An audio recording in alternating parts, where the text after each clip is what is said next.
Bonjour. Dans ce chapitre, nous allons aborder tout d'abord l'histoire de la notion de développement. Nous verrons qu'elle est passée d'une conception qui privilégiait la quantité à une représentation qui met l'accent sur la qualité. Puis nous aborderons les objectifs du millénaire pour le développement, puis les objectifs du développement durable et leurs limites. Le président américain Harry Truman déclarait dans son discours sur l'état de l'Union en 1949 que les pays dits développés doivent aider les pays dits sous-développés dans leur aspiration à une vie meilleure, notamment en y investissant des capitaux.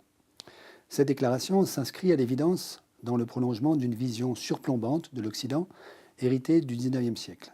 Mais elle participe aussi de la lucidité des élites nord-américaines qui, à la même époque, financent le plan Marshall pour reconstruire une demande européenne et japonaise capable d'absorber le surplus industriel américain. La décolonisation a pris fin au milieu des années 1960. À cette époque, on mesure le développement en termes purement monétaires, avec le PIB, ou le revenu national par habitant. La différence entre le PIB et le revenu national est liée au transfert d'argent de résidents sur le territoire domestique vers le reste du monde et inversement des nationaux expatriés vers le territoire domestique. Peu à peu, cette vision étroite du développement, surplombante et purement monétaire, va s'enrichir de critères plus larges qui feront place à la notion de qualité de la vie. Ainsi, le Programme des Nations Unies pour le développement, le PNUD, met au point en 1990 l'indice de développement humain, l'IDH, qui prend en compte non seulement le revenu monétaire, mais aussi la santé et l'éducation. La santé comprend l'espérance de vie à la naissance, l'accès à l'alimentation, à l'eau potable, aux soins et à un logement. L'ONU définit le développement durable en 1987 de la manière suivante. Le développement est durable s'il répond aux besoins du présent sans compromettre la capacité des générations futures à satisfaire leurs propres besoins. La justice sociale est alors définie comme l'égalité dans l'opportunité d'accéder au bien vivre à l'intérieur et entre les générations. En 1996, l'ONU publie son rapport sur le développement humain à la suite des crises économiques qui ont secoué l'Amérique latine et l'Asie. La perspective a alors complètement changé. La croissance économique passe au second plan par rapport au développement. Le rapport reconnaît qu'entre 1960 et 1992, la croissance économique rapide n'a pas toujours été accompagnée d'une amélioration de la qualité de la vie.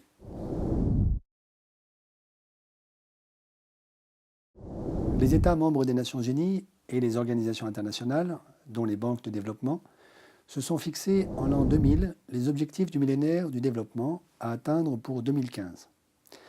Ils sont au nombre de 8. Réduire l'extrême pauvreté et la faim. Assurer à tous l'éducation primaire. Promouvoir l'égalité des sexes. Réduire la mortalité infantile. Améliorer la santé maternelle. Combattre les épidémies. Inclure le développement durable dans les programmes de développement nationaux. Construire un partenariat mondial pour le développement. Le détail du résultat sur chaque objectif vous est présenté en annexe. Des progrès considérables ont été obtenus sur chaque indicateur, mais des difficultés persistent. La persistance des inégalités, la persistance d'1 milliard de personnes très pauvres et très concentrées géographiquement, l'accroissement des disparités ville-campagne et une action sur l'environnement, le climat, la biodiversité qui reste très insuffisante. À titre d'illustration, regardons les résultats, le détail des résultats pour le premier objectif du développement pour le millénaire.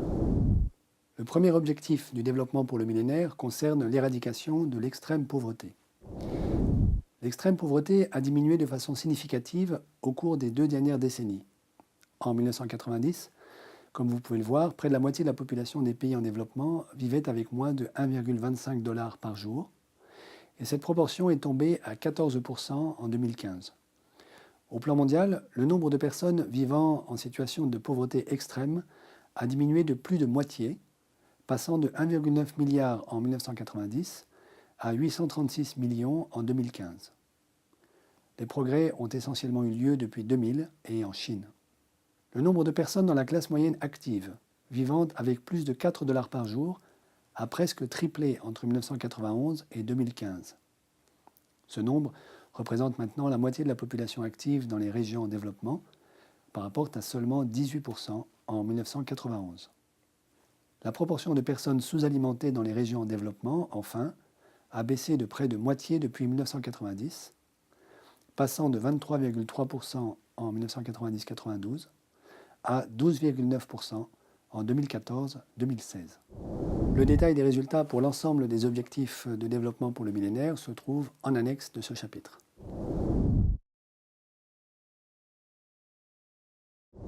Ces objectifs ont été publiés par les Nations Unies en septembre 2015, avec comme échéance 2030. Ils comprennent 169 indicateurs regroupés en 17 grandes catégories, dont le pictogramme figure ci-joint. Leur première nouveauté est que les objectifs du développement durable ne concernent pas seulement les pays du Sud.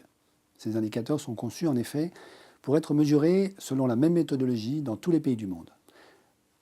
À titre de précision, tous les pays du monde sont membres des Nations Unies, à l'exception de la Palestine, du Vatican, des îles Cook et Nick, qui sont des observateurs. Que les ODD soient conçus comme valant à la fois pour le Nord et le Sud reflète une double évolution. Tout d'abord, la fin de la vision surplombante Nord-Sud du développement, au profit d'une vision plus globalisée, avec des pays émergents dont beaucoup sont maintenant en rattrapage, voire en passe de dépasser économiquement les anciennes nations industrialisées. Tandis que la pauvreté, quant à elle, n'a pas disparu des pays du Nord. Mais les ODD reflètent aussi la prise de conscience de la nature globale des questions de développement, et en particulier de la question climatique et de la protection de l'environnement, qui devient un enjeu majeur et transversal aussi bien au Sud qu'au Nord.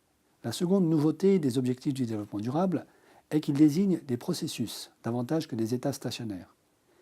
Ils témoignent de l'idée que le chemin qui conduit à l'éradication de la pauvreté ou à la lutte contre le dérèglement climatique compte tout autant que la cible.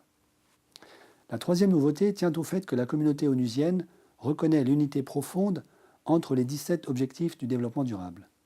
Ils ne sont pas sécables entre eux. Cela n'a plus de sens de vouloir promouvoir un objectif indépendamment des autres. Enfin, et surtout peut-être, les 17 ODD introduisent deux thématiques qui étaient peu valorisées au sein des objectifs du développement pour le millénaire, les inégalités d'un côté et la gouvernance de l'autre.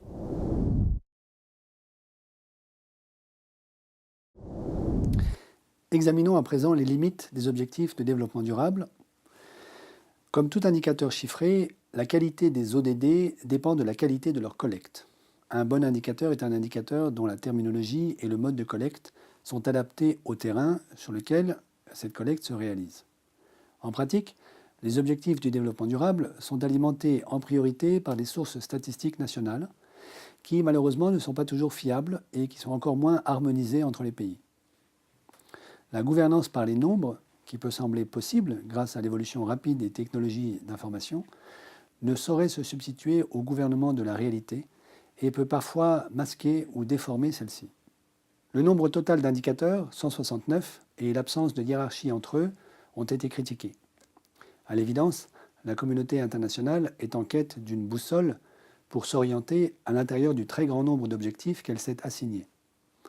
Les objectifs du développement durable ne contiennent rien, enfin, sur la stabilité financière ou monétaire, qui sont pourtant cruciales au développement d'une économie durable.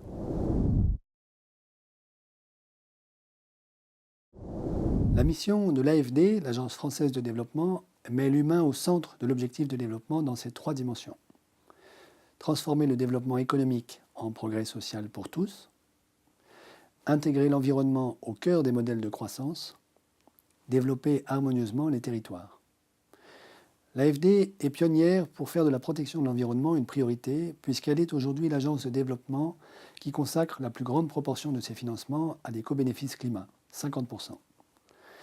L'AFD contribue au renforcement du capital humain des sociétés sur le long terme, en soutenant les politiques publiques liées à l'éducation et à la santé. L'AFD finance des infrastructures et des énergies vertes qui créent des conditions d'un développement économique durable. Les actions de prévention des tensions et des conflits menées par l'AFD, comme par exemple le soutien aux filières pastorales au Sahel, sont également au service du bien-vivre. Merci, cette session est terminée. À bientôt pour une prochaine séance.